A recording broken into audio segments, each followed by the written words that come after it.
Assalamualaikum warahmatullahi wabarakatuh. Halo semuanya, kembali lagi bersama saya Faisal Ali dalam video pembelajaran pengajaran bahasa Indonesia.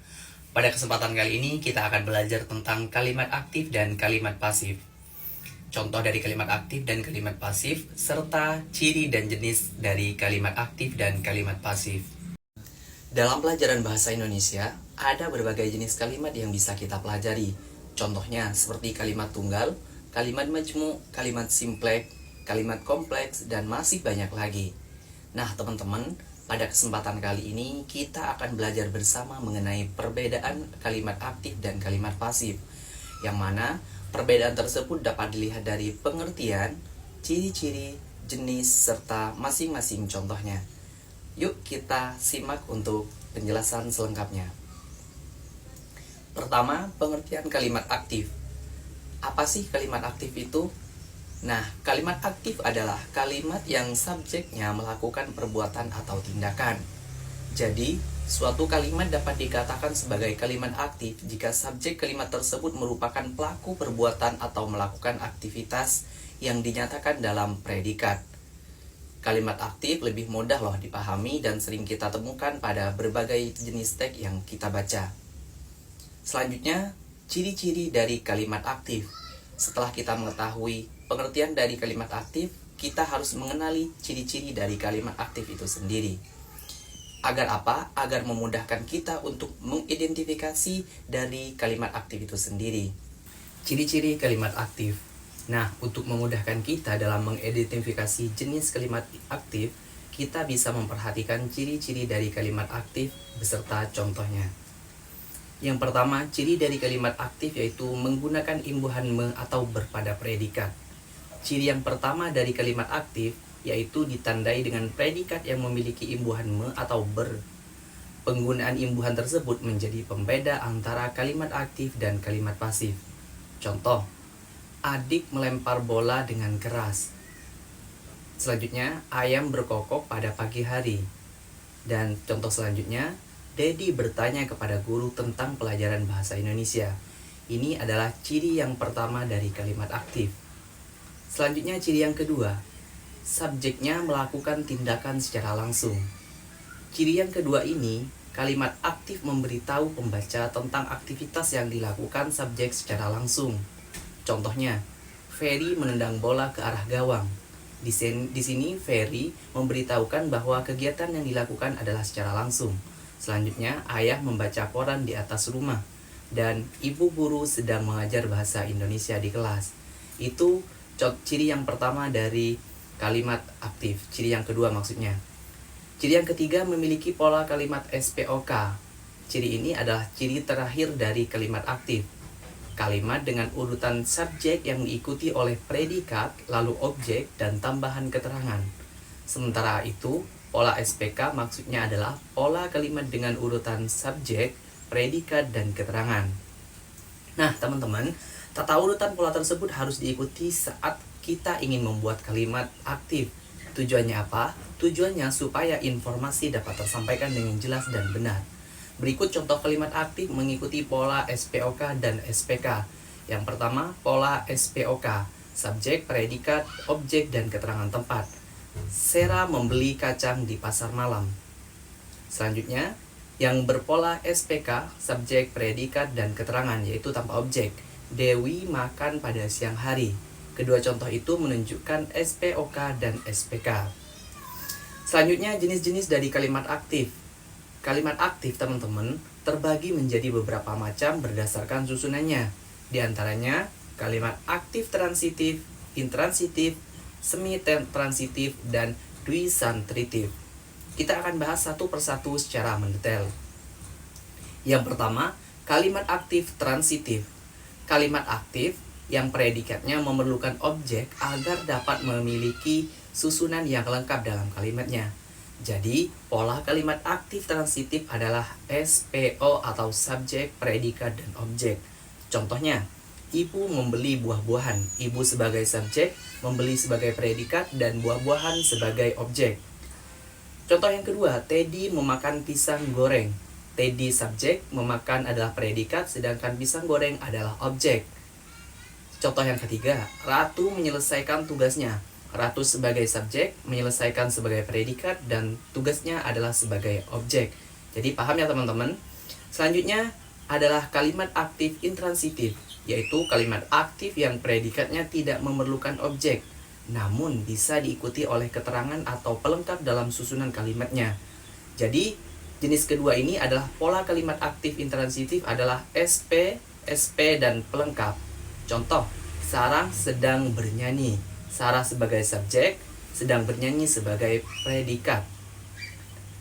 Selanjutnya, Andi makan dengan lahap. Andi di sini sebagai subjek, makan sebagai predikat, dengan lahap sebagai keterangan atau pelengkap.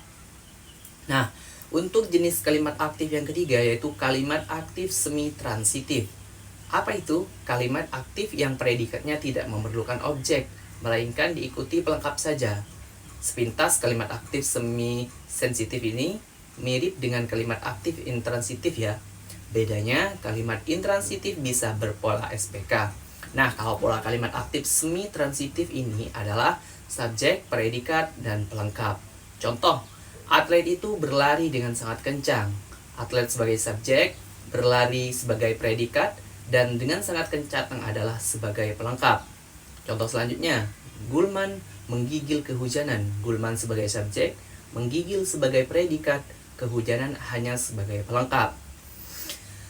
Untuk jenis kalimat aktif yang terakhir yaitu kalimat aktif duisantritif. Apa itu kalimat aktif duisantritif? Yaitu kalimat yang predikatnya memerlukan objek dan pelengkap sekaligus dalam susunan kalimatnya, yaitu berpola subjek, predikat, objek, serta pelengkap. Namun, pola kalimat aktif ini dapat diperluas menjadi subjek, predikat, objek, pelengkap, dan keterangan. Contoh, ibu membelikan aku baju baru. Ibu sebagai subjek membelikan predikat, aku sebagai objek, dan baju baru sebagai pelengkap. Contoh selanjutnya, aku membantu adik belajar setiap malam. Aku sebagai subjek, membantu sebagai predikat, adik sebagai objek, dan setiap malam sebagai pelengkap atau keterangan. Selanjutnya, pengertian kalimat pasif. Kalau kita tadi berbicara tentang kalimat aktif, sekarang kita akan belajar tentang kalimat pasif. Apa sih kalimat pasif itu? Kalimat pasif adalah kalimat dengan subjek yang mendapatkan perlakuan atau tindakan. Pada kalimat pasif, yang melakukan tindakan atau aktivitas adalah si objek. Jadi, subjek merupakan bagian yang menjadi tujuan dari adanya suatu tindakan. Ciri-ciri dari kalimat pasif. Nah, supaya teman-teman bisa membedakan antara kalimat aktif dan kalimat pasif, mari kita simak bersama ciri-ciri dari kalimat pasif yang harus kita ketahui bersama. Ciri yang pertama, ciri dari kalimat pasif yaitu predikatnya menggunakan imbuhan ter, di, teran, dan kean. Pada kalimat pasif, kata kerja atau predikat memiliki imbuhan ter, di, teran, dan kean. Imbuhan ini yang membedakan kalimat pasif dengan kalimat aktif. Contoh, ubur-ubur tersapu ombak. Pada kata tersapu yang kata awalnya adalah sapu menjadi tersapu. Contoh yang kedua, pisang dimakan ayah. Awalnya makan menjadi dimakan. Bulan lalu rumahku kebanjiran. Kebanjiran, kean. Jadi itu adalah contoh dari kalimat aktif, kalimat pasif. Selanjutnya, subjeknya tidak melakukan tindakan secara langsung berlawanan dengan kalimat pasif. Subjek tidak melakukan tindakan secara langsung. Jadi, kalimat pasif dapat dikenali dengan melihat adanya penyebutan objeknya terlebih dahulu. Kalau kalimat aktif, subjeknya disebutkan terlebih dahulu. Kalau kalimat pasif, objeknya yang disebut terlebih dahulu. Contohnya seperti apa? Contoh, baju dicuci oleh kakak. Koran tersobek oleh ibu saat membereskan bekas di meja ayah. Seperti itu. Dan ciri yang terakhir, terdapat kata ganti yang menunjukkan kepemilikan. Kata ganti yang dimaksud yaitu kata ganti ini atau itu. Contoh, piano ini sudah dibersihkan mama. Pada kalimat tersebut terdapat kata ganti yang menunjukkan kepemilikan yaitu ini. Oke, sampai situ paham teman-teman? Nah, selanjutnya jenis-jenis dari kalimat pasif. Berdasarkan letak objek dan predikatnya, kalimat pasif itu terbagi menjadi 4 macam, teman-teman. Yaitu kalimat pasif transitif, kalimat pasif intransitif, kalimat pasif tindakan, dan kalimat pasif tentang keadaan. Mari kita bahas satu persatu. Yang pertama, kalimat pasif transitif, yaitu kalimat yang merupakan hasil perubahan dari kalimat aktif transitif ke kalimat pasif, sehingga pola kalimat pasif transitif adalah objek, predikat, dan subjek. Biasanya predikat pada kalimat ini menggunakan imbuhan di atau dian. Contohnya, kopi itu diminum oleh ayah. Kopi sebagai objek, diminum sebagai predikat, dan ayahnya sebagai subjek. Contoh selanjutnya, puisi itu dibacakan oleh Vira. Puisi sebagai objek, dibacakan sebagai predikat, oleh Vira adalah sebagai subjek. Selanjutnya yang kedua, kalimat pasif intransitif. Kalimat yang tidak memerlukan objek dalam susunan kalimatnya. Sehingga pola kalimat pasif intransitif adalah subjek predikat atau subjek predikat pelengkap. Biasanya imbuhan yang terdapat pada predikat kalimat ini adalah imbuhan di, ter, atau dian. Contoh, kucing itu tertidur di halaman belakang rumah. Ini berpola sebagai subjek, predikat, dan keterangan.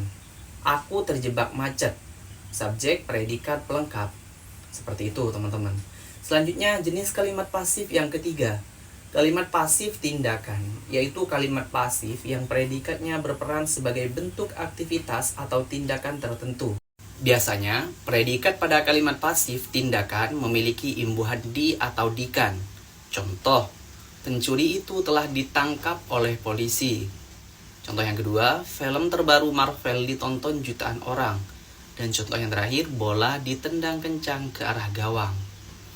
Selanjutnya, jenis kalimat pasif yang terakhir yaitu kalimat pasif keadaan. Kalimat pasif yang predikatnya berperan sebagai keadaan dari subjek kalimat. Biasanya, predikat pada kalimat pasif keadaan diberi imbuhan ke-an. Contoh, adikku kesakitan. Saat disuntik, kesakitan ini merupakan kalimat pasif keadaan. Contoh selanjutnya, aku ketakutan saat menonton film horor. Dan Dian ketiduran di kelas. Dari contoh tersebut, kita sudah tahu tentang jenis-jenis dari kalimat pasif.